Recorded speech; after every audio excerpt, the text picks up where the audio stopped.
संगति से गुण होत है, संगति अवगुण होत। तो हमारे पास अभी ऑप्शन है कि अपने बच्चों को अच्छी संगति दें।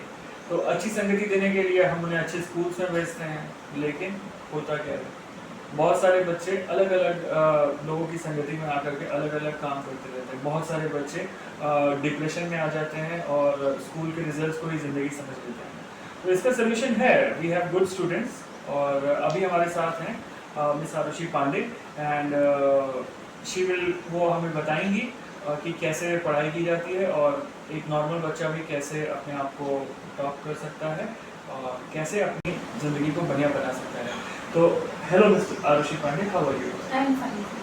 सो बताइए कुछ अपने बारे में, can you introduce yourself? My name is Aarushi Pandey. I am from Ayodhya और मैंने जो अपना अभी ग्रेजुएशन किया है वो एनडीटी कुमारगंज से किया है, जहाँ पर मैं कम्युनिटी साइंस की स्टूडेंट हूँ। इसमें हमारा 5 डिपार्टमेंट था अलग अलग, मतलब उसमें हम 5 इसलिए कम्युनिटी साइंस कहते हैं, उसमें जो हम 5 डिपार्टमेंट पढ़े थे वो कम्युनिटी की डेवलपमेंट का था, जैसे टेक्सटाइल हो गया, FRM हो गया, फूड एंड न्यूट्रिशन और जो भी। और जैसे मेरी एम है मुझे IAS ऑफिसर बनना है। That's wonderful. सो तुम्हारा favourite, what is your favourite subject and like you enjoy the most? Food and nutrition. Food and nutrition is your favorite subject. That's wonderful.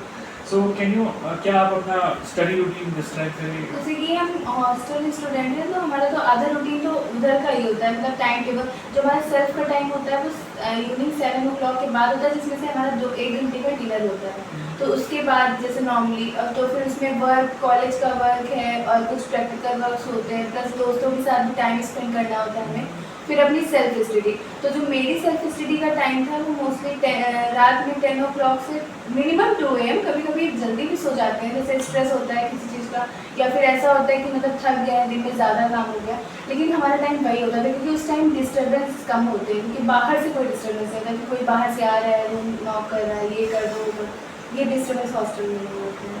Okay, सो जैसे पढ़ते तो सब लोग हैं, लेकिन टॉप तो कोई एक ही आदमी करता है। तो टॉप करने की स्ट्रैटेजी क्या है? जैसे कि हम सब जानते हैं सबकी इंटेलिजेंस जो होती है वो अलग अलग होती है। कोई मतलब होते सब इंटेलिजेंट है, लेकिन कोई कोई होता है जिसके मतलब लिखने की तरीके अच्छे हैं, किसी का वोकल अच्छा है, कोई कन्वर्सेशन में अच्छा है, किसी की कम्युनिकेशन स्किल अच्छी।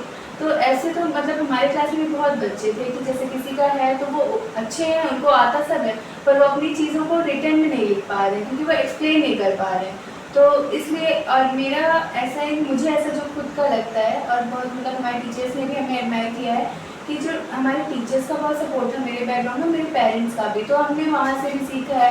और हमारे टीचर्स भी हमको सपोर्ट करते हैं, जैसे एक बार हम अच्छे मार्क्स लाए थे वहाँ और अच्छा, तो उस पर मैंने फोकस किया। मेरा मोटिव था कि मैं टास्क बना के काम करती हूँ, जैसे अगर मुझे ये चीज़ पढ़नी है, अगर 1 घंटे में पढ़ लूँगी तो ज़्यादा इंजॉय कर पाऊँगी, अगर वही चीज़ 4 घंटे तक खींचूँगी तो कम टाइम बचेगा खुद के एंजॉयमेंट के लिए। Okay, so how do you prepare for exams? Last moment पे जब एग्जाम आता है तो उसे आप कैसे प्रिपेयर करती हैं? मोस्टली तो हम लोग नोट्स बनाए रहते हैं, जैसे कि पहले जो हम पढ़ते रहते हैं उसमें हम नोट्स बनाते हैं शॉर्ट फॉर्म में। जैसे एग्जाम में तो वही लिखना है जो हमें अपने से समझ में आए, क्योंकि पूरी चीज़ तो हम रट के जा नहीं सकते कॉलेज में। स्कूल के टाइम पे सिलेबस बाउंड होता है, लेकिन कॉलेज के टाइम पे बाउंड नहीं होता कि इतने से ही आएगा, उसमें कुछ चीज़ें नोट्स से रिलेटेड होती है पर वो बाहर की होती है। तो हम लोग नोट्स बनाते थे, उसको पढ़ते थे। और जैसे हमारे कुछ फ्रेंड्स हैं जो वीक होते थे मतलब पढ़ने में, तो हम उनके हेल्प करते थे, जैसे उस टॉपिक को उनको एक्सप्लेन करते थे तो वो हमारा पूरा अच्छे से तैयार हो जाता था, क्योंकि हम उन्हें सिखाते थे, तो उनका भी तैयार हो जाता था और हमारा भी तैयार हो जाता था। मतलब दूसरों की हेल्प करके टॉपर बना जा सकता है। हाँ, आराम से, मतलब हमारी भी प्रैक्टिस ही होगी, जैसे सब कहते हैं ज्ञान बांटने से बढ़ता है। That's wonderful. So exam stress और फेल होने वाले स्टूडेंट्स को क्या करना चाहिए? जैसे एग्जाम स्ट्रेस तो होता है, लेकिन फेल होने का जैसे कि हमें पता है कि सबको पासिंग मार्क्स तो पता ही होते हैं, और जो सब्जेक्ट है अगर जैसे कि कोई बच्चा है, हमें ये नहीं सोचना चाहिए कि वो अभी नहीं पढ़ा तो हम भी एग्जाम, जैसे बहुत बच्चे सोचते हैं कि हम अभी नहीं पढ़ेंगे, जब वो नहीं पढ़ा हम एक दिन पहले पढ़ लेंगे, लेकिन हमें बताना चाहिए कि हमारी कैपेबिलिटी कितनी है, तो हमें उस हिसाब से वर्क करना चाहिए। क्योंकि हो सकता है कि किसी की कैपेबिलिटी ऐसे वो 1 घंटे में पढ़ के पेपर दे देगा, हमारी कैपेबिलिटी हमें 10 घंटे लगे किसी चीज़ को पढ़ने। तो चीज़ों को अगर हम धीरे धीरे पढ़े फिर एग्जाम टाइम पे पढ़ना नहीं रहेगा, तो हमें कोई स्ट्रेस नहीं होगा, हम उसको धीरे धीरे पढ़ते रहें, फिर एग्जाम टाइम पे सिर्फ रिवाइज करना। लेकिन बहुत बच्चे इसलिए भी फेल होते हैं क्योंकि वो थोड़ा पढ़ने में मन नहीं लगता, कुछ ऐसे होते कि वो इकट्ठा किए रहते कि आप एग्जाम के 1 दिन पहले हम पढ़ लेंगे, पढ़ेंगे तो हो जाएगा, इसलिए तो लेकिन यार ये हार्ड वर्क कैसे किया जाता है? How do you do hard work? Mostly तो मुझे ऐसा लगता है कि उनको हार्ड वर्क का स्मार्ट वर्क ज़्यादा करना चाहिए। नोट्स बनाए गए पहले से, और हार्ड वर्क में ऐसा होता है कि आप पढ़ते जा रहे हैं, और तो कहते हैं लगातार पढ़ने से भी चीज़ें नहीं आती है, क्योंकि वो माइंड जो है वो ब्लॉक हो जाता है वही चीज़ बार बार पढ़ने से।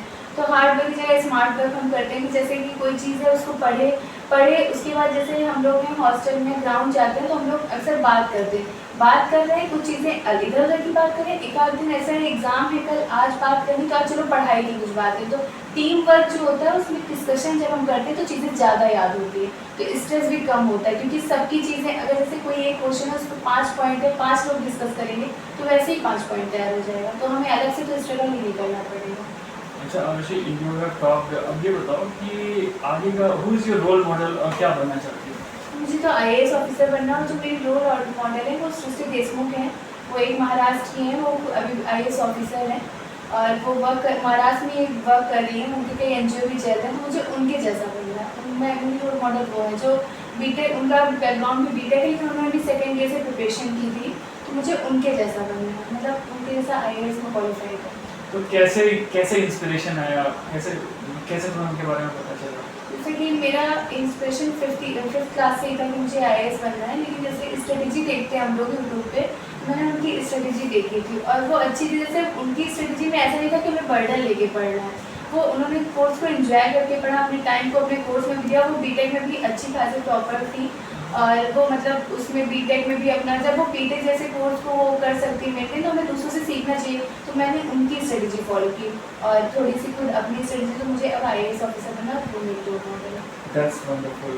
So, is there anything else आप शेयर करना चाहेंगी उन स्टूडेंट्स के लिए जो अपनी एकेडमिक परफॉर्मेंस को इम्प्रूव करना चाहते हैं? हाँ, जैसे इम्प्रूव करना है तो फैमिली सबसे पहली बात तो हमारे एकेडमिक परफॉर्मेंस में फैमिली का बहुत रोल होता है। जैसे पेरेंट्स हैं, अगर वो बच्चों को सपोर्ट करें, जैसे कि मेरे खुद के फादर हैं, वो टाइम टू टाइम हमारा पूछते रहते हैं कि क्या चल रहा है, कितना है, कैसे एकेडमी में। बहुत बच्चे हमारे साथ होते हैं, वो अपने पेरेंट्स को बताते तक नहीं है कि मार्क्स कैसे आ रहे हैं, तो उन्हें पता नहीं चलता वो नेक्स्ट ईयर पे क्या फोकस करें। जैसे पेरेंट्स से वो शेयर करना चाहिए कि क्या आया है मेरा, मुझे इतना लाना था, थोड़ा उनकी हेल्प लेनी चाहिए। और जैसे जो बच्चे ऐसे हैं, अगर कोई चीज़ नहीं समझ आई तो हमें उसको अपने टीचर से पूछना चाहिए, मतलब ठीक है वो थोड़ा डांटेंगे कि बार बार क्यों पूछना, लेकिन हमें अपनी चीज़ों को शेयर करना चाहिए। कभी ये नहीं करना चाहिए मुझे ये नहीं आ रहा, अगर हम पूछेंगे तो मुझे शर्म होगी, तो अपने बड़ों से भी पूछना चाहिए। और एकेडमिक परफॉर्मेंस के लिए जो इंटरेस्ट जिस कोर्स में हो वही कोर्स पढ़ना चाहिए। जैसे बहुत लोग बर्डन में कोई कोर्स पढ़ते हैं कॉलेज में, जो इंटरेस्ट हो वो कोर्स पढ़ेंगे तो ऑलरेडी अच्छा एकेडमिक परफॉर्मेंस होगा।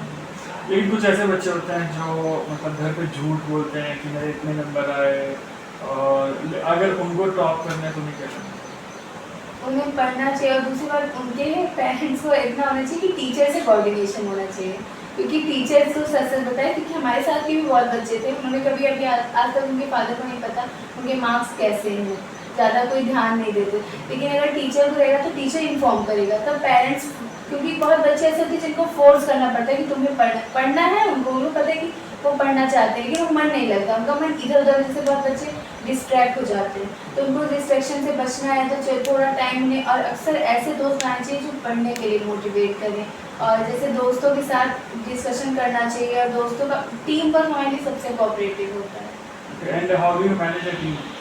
टीम को कैसे मैनेज करते हैं? जैसे हमारी टीम में हम लोग मतलब तो सारा वर्क हम लोग इंजॉयमेंट के साथ स्टडी को एंजॉय करके पढ़ते हैं, बर्डन नहीं लेते कभी। चलिए ठीक है, so this was Arushi Pandey and she has told a lot of things about study. Hope you guys start studying now and create a role model for yourself. Thank you so much. Please like and subscribe, share, comment. Thank you.